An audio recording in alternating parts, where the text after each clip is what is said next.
Hello class 12, welcome to my channel learn with basic. Class 12, जैसा कि मैंने आप लोगों को पिछला वीडियो कवितावली दिया था, उसके बाद अब उस कवितावली के बाद लक्ष्मण मूर्छा और राम का विलाप है।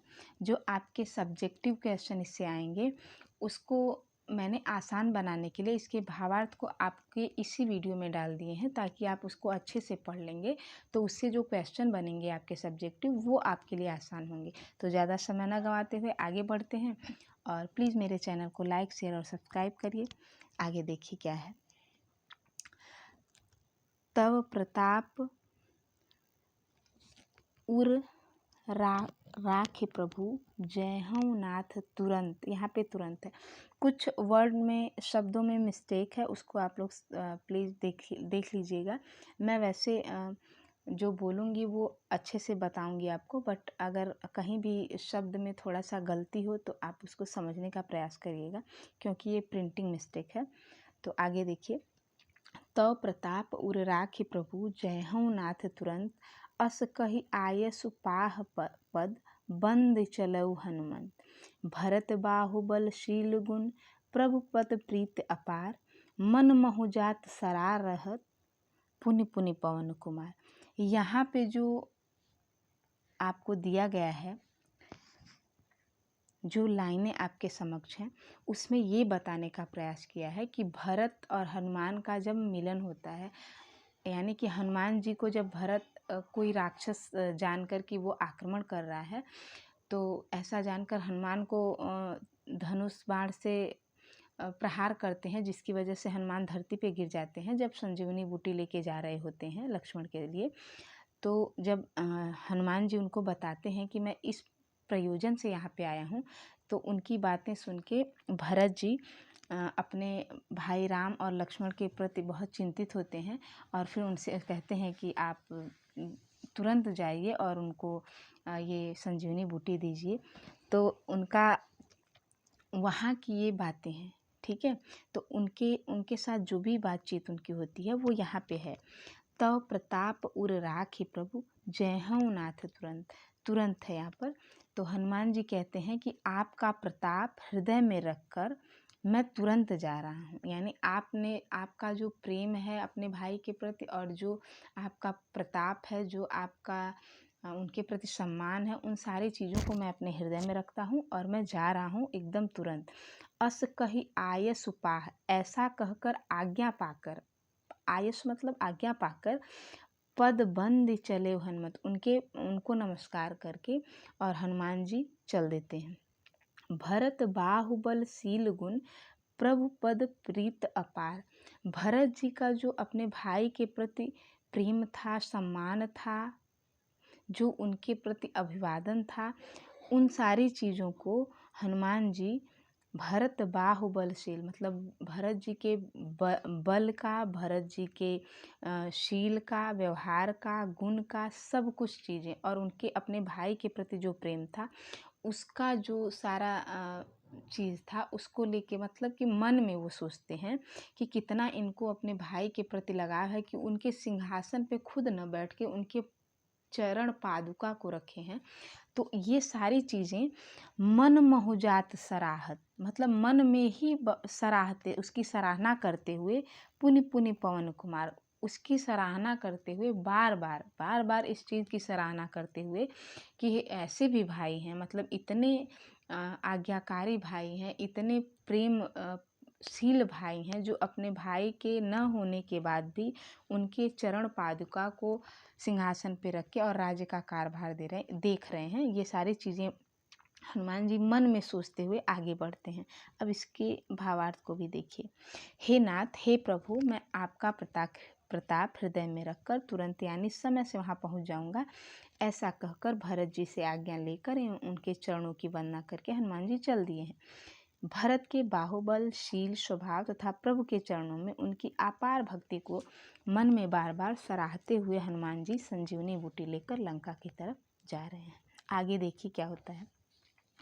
वहाँ राम लक्ष्मण ही निहारी, बोले बचन मनुज अनुसारी। यहाँ पे है अर्ध, ये अपध नहीं है, अर्ध है। अर्ध रात गए, कपि नहीं आयऊ, राम उठाई अनुज उर लायो। सकत न दुखित देखि मोहि काऊ, बंधु सदा तव मृदुल स्वभाव। सो अनुराग कहाँ अब भाई, उठऊ न सुनि मम बच बिकलाई। जो जन त्यों बन बंद बिछुहु, पिता बचन मन त्यों नहीं ओहु। यानी यहाँ पे जो, अब तो ये हनुमान जी वहाँ से चल दिए हैं, यहाँ पे जो है राम जहाँ पे लक्ष्मण को लेके पड़े हैं वहाँ का चित्र आपको दिखाने का प्रयास किया जा रहा है। वहाँ कह रहे हैं कि वहाँ राम लक्ष्मण ही निहारी, वहाँ पे जहाँ पे लक्ष्मण जी को शक्ति लगी थी वहाँ राम लक्ष्मण जी को निहार रहे हैं। बोले बचन मनुज अनुसारी, और क्योंकि राम भगवान थे तो मनुष्य की भांति वचन बोलते हैं। अर्धरात गए कपि नहीं आयो, वो कहते हैं, वो चिंतित होके कहते हैं कि आधी रात बीत गई लेकिन अभी हनुमान नहीं आए। राम उठाई अनुज उर लायो, और राम जी ने लक्ष्मण जी के सर को अपने हृदय से लगा लिया, अपने भाई को। सकहु न दुखित देखि मोहु काऊ, बंधु सदा तो मृदुल स्वभाव। राम जी कह रहे हैं कि हे भाई, तुम मुझे कभी भी दुखी होता हुआ नहीं देख सकते थे, यह तुम्हारा अपना मतलब अपना खुद का स्वभाव, यानी तुम मुझे कभी दुखी नहीं देख सकते, ये तुम्हारा व्यवहार ही रहा है। सो अनुराग कहाँ अब भाई, उठही न सुनि मम बच बिकलाई। हे लक्ष्मण, अब वो अनुराग के कहाँ गया, तुम मुझे बेचैन देख कर भी नहीं उठ रहे हो, यानी मैं कितना तुम्हारे लिए परेशान हूँ उसको जानकर भी तुम नहीं उठ रहे हो। जो जनत्यों बन बंधु बिछोही, यानी अगर मैं जानता कि वन में आने के बाद मुझे अपने भाई का बिछोह सहना पड़ेगा, बिछुड़ जाऊंगा मैं, तो पिता बचन मनत्यों नहीं ओहु, यानी मैं उस वचन को ही नहीं मानता जो पिता के द्वारा मुझे दिया गया था, यानी मैं अपने पिता के वचन को नहीं मानता। आगे देख लीजिए। लक्ष्मण को निहारते हुए श्री राम सामान्य आदमी के समान विलाप करते हुए कहने लगे कि आधी रात बीत गई है, अभी तक हनुमान नहीं आए। उन्होंने लक्ष्मण को उठाकर सीने से लगाया। वे बोले कि तुम मुझे कभी दुखी नहीं देख पाते थे, तुम्हारा स्वभाव सदैव कोमल व विनम्र रहा है।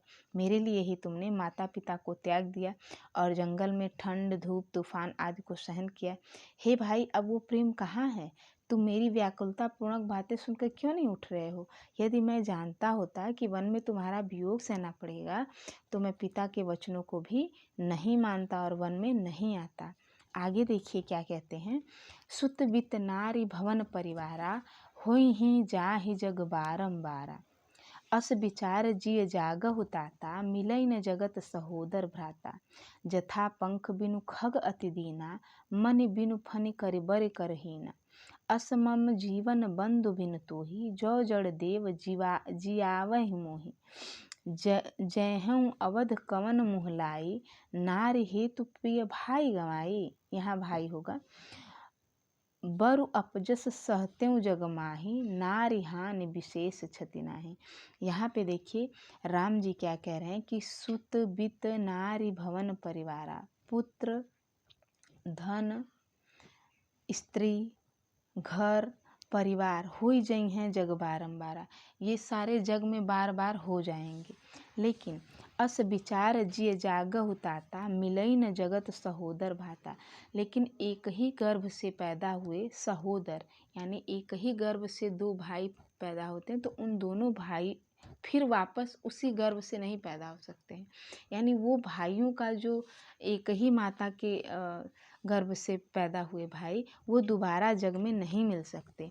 जथा पंख बिनु खग अति दीना, जिस प्रकार पक्षी जो है पंख के बिना दीन हो जाता है, मन बिनु फनि करबर करहीना, और जिस प्रकार सांप मणि के बिना दीन हो जाता है, और करिबर करहीना मतलब हाथी बिना सूंड के दयनीय हो जाता है। वो कह रहे हैं कि जिस प्रकार पक्षी पंखों के बिना, सांप मणि के बिना, हाथी सूंड के बिना दीनहीन हो जाता है, असमम जीवन बंधु बिन तोही, जो जड़ देव जीवाहूँ। अगर भगवान मुझे ये जीवन दे रहे हैं तो हे भाई, मेरा जीवन भी उसी तरह हो जाएगा जैसे पक्षी का था पंखों बिना, सांप का था मणि बिना, और हाथी का था सूंड बिना। जयहूँ अवध कवन मुँह लाई। कहते हैं, चिंता करते हुए कहते हैं राम कि मैं कौन सा मुँह लेके अवध जाऊँगा, नारी हेतु प्रिय भाई गँवाही। सब लोग मुझे कहेंगे कि एक अपनी स्त्री के कारण इसने अपने प्यारे भाई को गँवा दिया। बरु अपजस सहते हूँ जगवाएँ, मैं बहुत सारे अपजस सह लेता, लेकिन नारी हान विशेष क्षति नाहीं। मतलब मैं जो भी जितना भी मुझ पर अपयश लगता, ये होता कि लंकापति ने इनकी पत्नी को ले लिया, तो वो विशेष हानि नहीं होती, लेकिन तुम्हारी जो क्षति है वो विशेष है। यानी यहाँ पे इन्होंने नारी को विशेष नहीं दिखाया है, लेकिन ये उस समय की बातें हैं जब वो दुखी होते हैं। यानी जब दुखी होता है इंसान तो बहुत कुछ चीज़ें ऐसी भी बोल जाता है जो नहीं बोलनी चाहिए। तो ये दुख का भाव है यहाँ पे। लेखक ने तुलसीदास जी ने एकदम बढ़िया तरह से बताया है कि नारी हान विशेष क्षति नाहीं का ये भावार्थ नहीं आप लोग लीजिएगा कि उन्होंने नारी को कोई महत्व ही नहीं दिया, ऐसा नहीं है। दुख में व्यक्ति बहुत चीज़ें जो होती हैं, जो नहीं बोलनी होती, वो भी बोल देता है। तो ये है यहाँ के भाव। आगे देख ही लीजिए। श्री राम व्याकुल होकर कहते हैं कि संसार में पुत्र, धन, स्त्री, भवन और परिवार बार बार मिल जाते हैं और नष्ट हो जाते हैं, किंतु संसार में सगा भाई दोबारा नहीं मिल सकता। यह विचार करके हे तात तुम जग जाओ। हे लक्ष्मण, जिस प्रकार पंख के बिना पक्षी, मणि के बिना सांप और सूंड के बिना हाथी अत्यंत दीनहीन हो जाते हैं, उसी प्रकार तुम्हारे बिना मेरा जीवन भी व्यर्थ हो जाएगा। हे भाई, तुम्हारे बिना यदि भाग्य मुझे जीवित रखेगा तो मेरा जीवन भी उसी तरह पंख विहीन पक्षी, मणि विहीन सांप और सूंड विहीन हाथी के समान ही हो जाएगा। राम चिंता करते हैं और वे कहते हैं कि कौन सा मुँह लेकर अयोध्या जाएंगे। लोग कहेंगे कि पत्नी के लिए प्रिय भाई को खो दिया। मैं पत्नी के खोने का अपयश सहन कर लेता, क्योंकि नारी की विशेष हानि नहीं होती। आगे देखिए। अब अपलोक शोक सुत तोरा, सहहि निठुर कठोर उर्मोरा। निज जननी के एक कुमारा, तात तासु तुम प्राण आधारा। सौंपे से मोहि तुमहि गहि पानी, सब विधि सुखद परम हित जानी। उतरु काऊ देहऊँ तेहि जाई, उठ किन मोह सिखावहु भाई। बहुविधि सोचत सोचि विमोचन, स्रवत सलिल राजीव दल लोचन। उमा एक अखंड रघुराई, नर गति भगत कृपाल दिखाई। यहाँ पे देखिए राम जी कहते हैं कि अब अपलोक शोक सुत तोरा, सहु निठुर कठोर उर्मोरा। कहते हैं कि जो लक्ष्मण के होश में न आने पे राम विलाप कहते हैं कि मेरा निष्ठुर व कठोर हृदय अपयश और तुम्हारा शोक दोनों सहन करेगा। मतलब दोनों, अब तो पत्नी का भी बिछोह सहन करना पड़ेगा और तुम्हारा भी। निज जननी के एक कुमारा, कह रहे हैं कि तुम अपनी माता के एक ही पुत्र थे। तात तासु तुम प्राण आधारा, और तुम उसकी प्राणों के आधार थे, यानी अपनी माँ के तुम प्राणों के आधार थे। सौंपे से मोहि तुम्हें गहि पानी, मतलब हाथ पकड़ के उन्होंने तुमको मुझे सौंपा था। सब विधि सुखद परम हित जाने, उन्होंने सोचा था कि मैं राम को अपने लक्ष्मण को दे रही हूँ तो उसका हर तरह से वो ख्याल रखेंगे। उतरु काहु देहऊँ तेहि जाहि, उठ किन मोह सिखावहु भाऊ। कह रहे हैं कि तुम उत्तर क्यों नहीं दे रहे हो, उठ के क्यों नहीं मुझे सिखा रहे हो। बहुविधि सोच विमोचन, स्रवत सलिल राज, बहुत सारी बातें, बहुत सारी बातें सोचकर जो राम जी हैं उनके आँखों से, उनके नैनों से पानी, यानी उनके आँखों से पानी गिरने लगा।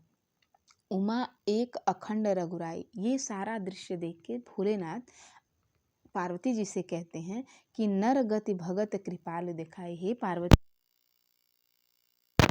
भगवान नर की लीला दिखा रहे हैं। यानी राम तो विष्णु का अवतार थे ना, तो यहाँ पे शंकर जी कह रहे हैं पार्वती जी से कि पार्वती देखो कैसे भगवान अपनी लीला दिखा रहे हैं। प्रभु प्रलाप सुनि कान बिकल भय बानर निकर, आय गयो हनुमंत जिम करुणा मह वीर रस। अब जब प्रभु जी रोने लगते हैं, यानी राम जी रोने लगते हैं, तो सारे उनके जो भालू थे, जो बंदर थे, जो उनके सेना थी, वो सब लोग व्याकुल होने लगे। तभी आई गयो हनुमान, तब तक हनुमान जी तुरंत आ जाते हैं। जिम करुणाम वीर रस, तो ऐसा लगता है जैसे करुण रस में वीर रस का समावेश हो गया। आगे देखिए, लक्ष्मण के होश में न आने पर राम विलाप करते हुए कहते हैं कि मेरा निष्ठुर व कठोर हृदय अपयश और तुम्हारा शोक दोनों सहन करेगा। हे तात, तुम अपनी माता के एक ही पुत्र हो तथा उसके प्राणों के आधार हो। उसने सब प्रकार से सुख देने वाला तथा परम हितकारी जानकर ही तुम्हें मुझे सौंपा था। अब उन्हें मैं क्या उत्तर दूंगा? तुम स्वयं उठकर मुझे कुछ बताओ तो। इस प्रकार राम के अनेक प्रकार से विचार करके उनके कमल रूपी सुंदर नेत्रों से आंसू बहने लगे। शिव जी कहते हैं, हे उमा, श्री रामचंद्र जी अद्वितीय और अखंड हैं और भक्तों पर कृपा करने वाले भगवान ने मनुष्य की दशा दिखाई है। प्रभु का विलाप सुनकर वानरों के समूह व्याकुल हो गए। इतने में हनुमान जी आ गए और ऐसा लगा जैसे करुण रस में वीर रस प्रकट हो गया। अब देखिए आगे, हर श्री राम भेटऊ हनुमंता, अति कृतज्ञ प्रभु परम सुजाना। तुरत बंद तब कीन्ह उपाय, वैद बंद नहीं वैद, उठ बैठे लक्ष्मण हरसाई। यहाँ पे कुछ मिस्टेक है, थोड़ा सा ध्यान दीजिएगा आप लोग। हृदय लाए प्रभु भेटऊ भ्राता, हर से सकल भालु कपि ब्राता। कपि पुण्य बंद तहाँ पहुँचावा, जेहि विधि तबहि ताहि लहि आवा। जब वैद्य उपचार करते हैं तो जब राम जी हनुमान जी को देखते हैं तो हर्षित यानी खूब हर्ष के साथ उनको भेंटते हैं, गले लगते हैं। और अति कृतज्ञ प्रभु परम सुजाना, और उनको राम जी बहुत ही चतुराई से उनका कृतज्ञ आभार प्रकट करते हैं। तुरंत वैद तब कीन उपाय, तुरंत ही वैद ने उपाय किया, उठ बैठे लक्ष्मण हरसाई। और उपचार करने के तुरंत बाद लक्ष्मण जी उठकर बैठ जाते हैं। हृदय लाए प्रभु भेटऊ भ्राता, भगवान अपने भाई को गले से लगा के खूब भेंटते हैं। हर्षि सकल भालू कवि भ्राता, और यह देखकर वहाँ पे सभी लोग हर्षित हो जाते हैं। सारे भालू और बंदर और जितने भी लोग वहाँ पे थे सभी लोग खुश हो जाते हैं। कपि पुनि बंद तहाँ वैद बंद नहीं, कपि पुनि वैद तहाँ पहुँचावा। तो ये उनका उपचार करने के बाद हनुमान जी ने वैद को वहाँ पहुँचाया। जेहि विधि तबहि ताहि ले आया, जहाँ से वो उन्हें लाए थे वहाँ ससम्मान पूर्वक उन्हें पहुँचा दिया गया। देख लीजिए, हनुमान के आने पर राम ने प्रसन्न हो उन्हें गले से लगा लिया। परम चतुर और एक समझदार व्यक्ति की तरह भगवान राम ने हनुमान के प्रति अपनी कृतज्ञता प्रकट की। वैद्य ने शीघ्र ही उपचार किया, जिससे लक्ष्मण उठकर बैठ गए और बहुत प्रसन्न हुए। लक्ष्मण ने राम को गले से लगाया। इस दृश्य को देखकर भालुओं और वानरों के समूह में खुशी छा गई। हनुमान ने वैद्यराज को वहीं उसी तरह पहुंचा दिया जहां से वे उन्हें लेकर आए थे। अब देखिए आगे, वीडियो लंबी हो रही है लेकिन आप लोग इसको अच्छे से पढ़ लीजिएगा। आपके सब्जेक्टिव क्वेश्चन मैं बता रही हूँ कि एकदम सही होंगे, ठीक है। यह वृत्तांत दशानन सुनो। जब ये सारा वृत्तांत जो दशानन था रावण सुना तो अति विषाद पुनि सिर धुन पुनि सिर धुन। अति मतलब क्रोध में आकर वो अपने सिर को बार बार पीट रहा था। व्याकुल कुंभकर्ण पहियावा, व्याकुल होकर वो कुंभकर्ण के पास आता है और विविध जतन कर ताहि जगावा, और बहुत सारे प्रयत्न करके वो कुंभकर्ण को जगाता है, क्योंकि 6 महीने उस कुंभकर्ण के सोने की अवधि थी। उसी समय वो आता है। जागा निश्चर देखई कैसा, जब वो जागा कुंभकर्ण तो मानव काल देह धरी वैसा, मतलब ऐसा लग रहा था जैसे किसी मानव ने काल का रूप धारण कर लिया हो। कुंभकर्ण बूझा कहु भाई, काहे तो मुख रहे सुखाई। कुंभकर्ण ने पूछा, हे भाई तुम्हारे मुख सूखे क्यों हैं। यानी जब रावण ने लक्ष्मण के ठीक होने का समाचार सुना तो वह दुख से अपना सिर धुनने लगा। व्याकुल होकर वह कुंभकर्ण के पास गया और कई तरह के उपाय कर उसे जगाया। कुंभकर्ण जागकर बैठ गया। वह ऐसा लग रहा था मानो यमराज ने शरीर धारण कर लिया हो। कुंभकर्ण ने रावण से पूछा, कहो भाई तुम्हारे मुख क्यों सूख रहे हैं। कथा कही सबते ही अभिमानी, के ही होगा यहाँ, के ही प्रकार सीता हरि आनी।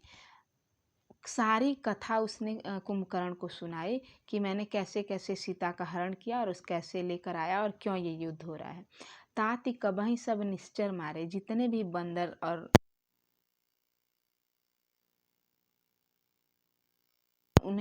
ने सारे राक्षसों को मार दिया है। महायोद्धा संहार, यानी बहुत बड़े बड़े योद्धाओं का संहार कर दिया है। दुर्मुख, सुररूप, मनुज, आहारी, भट्ट, अतिकाय, अकंपन, भारी, ये सारे राक्षसों के नाम हैं जो उनके हितैषी थे।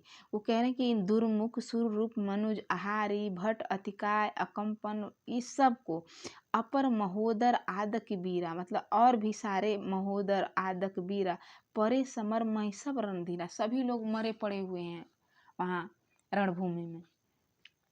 सुनि दस कंधर बचन तब कुंभकर्ण बिलखान, जब रावण ने ऐसे वचन बोले ना तो कुंभकर्ण बहुत तेज बिलबिलाया, मतलब बिलखा के बोला। जगदम्बा हरिआन अब सठ चाहत कल्याण। कुंभकर्ण ने कहा, अरे दुष्ट, तूने जगत जननी जगदम्बा का हरण किया और अब तू अपना कल्याण चाहता है, जो एकदम असंभव है, यानी संभव ही नहीं है। तो इस तरह से ये था कवितावली के आगे का लक्ष्मण मूर्छा और राम का विलाप। जो इसके भावार्थ हैं ये भी मैं आप लोगों को बता ही दे रही हूँ। रावण ने जिस प्रकार से सीता का हरण किया, उसके बाद उस सारी कथा उसने कुंभकर्ण को सुनाई। रावण ने बताया कि हे तात सब ये राक्षस मार डाले गए हैं, उसने महान महान योद्धाओं का संहार कर दिया है। दुर्मुख, देव शत्रु, नरांतक, महायोद्धा, अतिकाय, अकंपन, महोदर आज सब वीरभूमि पर मरे, युद्धभूमि में मरे हैं। रावण की बातें सुनकर कुंभकर्ण बिलखाने लगा और बोला, रे मूर्ख, जगत जननी जानकी को छुड़ाकर तू अब कल्याण चाहता है, यह संभव नहीं है। वीडियो लंबी हो गई है, लेकिन प्लीज़ आप लोग पढ़िएगा इसको अच्छे से और इसको समझने का प्रयास कीजिएगा। और मेरा पूरा वीडियो देखने के लिए बहुत बहुत थैंक यू। और मिलते हैं अगले वीडियो में, जो आपके बितान से होंगी और आपके गद्य के पार्ट से भी होंगी, जिसमें मैं आपको एक्सप्लेन करूँगी कि किस प्रकार आप लोग अपने क्वेश्चन को अच्छे तरह से लिख पाएँ। तो चलिए, पूरा वीडियो देखने के लिए एक बार फिर धन्यवाद आप लोगों को। मिलते हैं अगले वीडियो में।